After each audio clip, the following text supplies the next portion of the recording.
আসসালামু আলাইকুম। তো কি অবস্থা, কেমন আছেন সবাই? আশা করি ভালো আছেন। তো যাচ্ছি বাজারে, আমার খুব ঠান্ডা লাগছে তাই বাজারে যাচ্ছি মালটা কিনতে। তো বাজারের পথেই আছি। তো দেখেন সন্ধ্যার আগ মুহূর্তে ভিউটা, সত্যি সন্ধ্যার আগ মুহূর্তে ভিউটা অনেক সুন্দর, তাই না? অসাধারণ। তো চলে আসছি বাজারে। দেখুন একটা অদ্ভুত বাজার, যেমন বাংলাদেশের মতোই। এই বাঙালি শপ এটা। এখানে সব বাঙালি, সেম সেম একদম বাংলাদেশের মতোই সব কিছু টোটালি। তো এটা সৌদি আরব, কে বলবে সৌদি আরব? এটা পুরো একটা বাংলাদেশ, একটু বাংলাদেশ সৌদির বুকে। তো দেখেন এখানে অনেক কিছু জিনিস সেম সেম বাংলাদেশের গুলিস্তানের মতো লাগতেছে। এটা বাংলাদেশের গুলিস্তানে এরকমই লাগে। অনেক কিছু দেখতেছে। তো সামনে যান, দেখেন অনেক কিছু।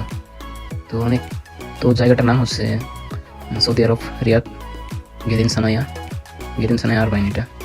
এটা পুরো একটা বাঙালি মহল, সবখানি বাঙালি। তো বাংলাদেশের ফিল্ড এখানে পাওয়া যায় সব কিছু, আপনি কি চান না সব কিছুই পাওয়া যায় এখানে। তো চলেন সামনে আগাই। তো দেখতে পাচ্ছেন এখানে মালটা নিয়ে বসছে এই কিয়ামানি। তো কিয়ামানির কাছ থেকে মালটা নিই। তো দেখছেন এখানে খেজুরে বসছে এখানে মালটা। তো মালটা নিয়ে নিলাম।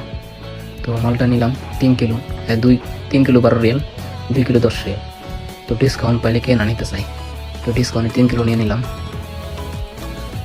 তো চলেন সামনে যাই। তো সামনে দেখতে পাচ্ছেন এখানে ঝালমুড়ি। তো ঝালমুড়ি এখানে ভালোই হয়, তবে চাচার ঝালমুড়ি সেরা এখানে। তো সামনে আগাই, দেখি চাচাকে খুঁজি, চাচার ঝালমুড়ি সেই। তো চাচাকে পেয়ে গেছি, চাচার মুড়ি মাখা। চাচাকে বলছি মুড়ি মাখা দিতে, তো চাচা দিতেছে মুড়ি মাখা। তো চাচার মুড়ি মাখা এখানকার সবচেয়ে ফেভারিট, সেই হয় তারটা। তো নিয়ে নিলাম। কালারটা দেখছেন ভাই, সেই খেতেও সেই মজা ভাই, সেই স্বাদ। সব কিছু মিলিয়ে ভালোই, অনেক অস্থির।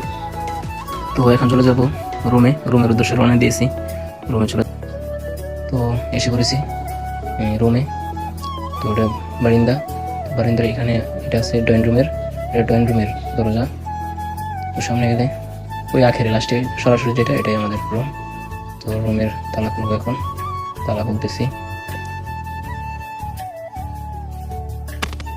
তো এই আমার রুম। তো এখন মালটাটি কাটবো, পানি নিয়ে আসি। তো নিয়ে নিছি চাকু বুট নিয়ে নিছি, এখন মালটা কাটবো। তো আমার মালটা কাটাও শেষ হয়ে গেছে। তো এখন মালটা মাখাবো। মরিচ নিয়ে নিলাম, শুকনো মরিচ ভেজে আনছি। তো মরিচ ভেঙতেছি। তো ভর্তা করবো, হালকা লবণ দিব। তো প্রায় এখানে 2 কেজি মালটা হবে কাটছি। 2 কেজি এক বস্তাতে আমি খেতে পারবো ইনশাল্লাহ, অভ্যাস আছে। তো আজকের ভিডিও এই পর্যন্তই, ভালো থাকবেন, আল্লাহ হাফেজ।